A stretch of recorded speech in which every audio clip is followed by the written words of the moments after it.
আসসালামু আলাইকুম। আশা করি সবাই ভালো আছেন। আজকে আমার নতুন ভিডিওতে আবার আপনাদের স্বাগতম। আমি আজকে আমার ভিডিওর মাধ্যমে দেখানোর জন্য ট্রাই করব একটা গাড়ির মধ্যে আপনি মার্শা কীভাবে ইউজ করবেন। মার্শাটা হচ্ছে আমরা প্রাথমিকভাবে যেটাকে গিয়ার বলে থাকি। এক এক গাড়ির এক এক সিস্টেম, তবে এই গাড়ির হচ্ছে এরকম। দেখুন, আপনি যখন মার্শা ইউজ করবেন খুব একটা নলেজে রাখবেন। যখন ডান পাশে চাপ দিবেন তখন হাতটা নিয়ে ফেলবেন, ঠিক অটোমেটিক মাঝখানে চলে আসবে। মাঝখানে চলে আসা মানে শব্দের অর্থ হচ্ছে এখন আপনার গাড়িটা ফুললে আছে, মানে নিটুলে আছে।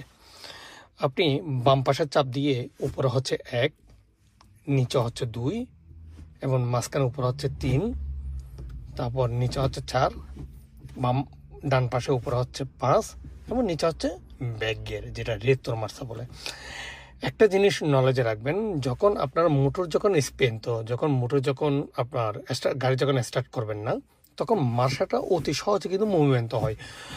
আর গাড়ি যখন স্টার্ট দিবেন তখন মার্শাটা আপনার অতি সহজে মুভমেন্ট হবে না, কারণ গিয়ারের সাথে বা মার্শার সাথে মোটরের সাথে একটা সম্পর্ক সৃষ্টি হয়ে যাবে। তখন ওই সম্পর্কটা যখন সৃষ্টি হয়ে যাবে তখন আপনার মার্শাটা চেঞ্জ করতে পারবে না। তখন মার্শা চেঞ্জ করতে হলে আপনাকে কি করতে হবে, আপনার প্রিসিয়নে চাপ দিতে হবে। কারণ প্রিসিয়নে চাপ দেওয়ার শব্দের অর্থ হচ্ছে আপনার মোটরের সাথে আপনার মার্শার সাথে যে সম্পর্কটা আছে সেই সম্পর্কটা বিচ্ছিন্ন করা। তখন আপনি অতি সহজে কিন্তু মুভমেন্ট করতে পারবেন। সো আমি প্রাথমিকভাবে দেখানোর জন্য ট্রাই করতেছি গাড়িটা স্টার্ট দিয়ে। কারণ এখন দেখুন অলরেডি কিন্তু আমার মুভমেন্ট হচ্ছে। এখন দেখুন আমি গাড়িটা স্টার্ট দিলাম, ঠিক আছে। স্টার্ট দেওয়ার সাথে সাথে আমার কিন্তু এটা কিন্তু মুভমেন্ট হচ্ছে না। এটা হচ্ছে অটো ব্লক কান্তে, মানে অটোমেটিক ব্লক হয়ে যাচ্ছে, ঠিক আছে।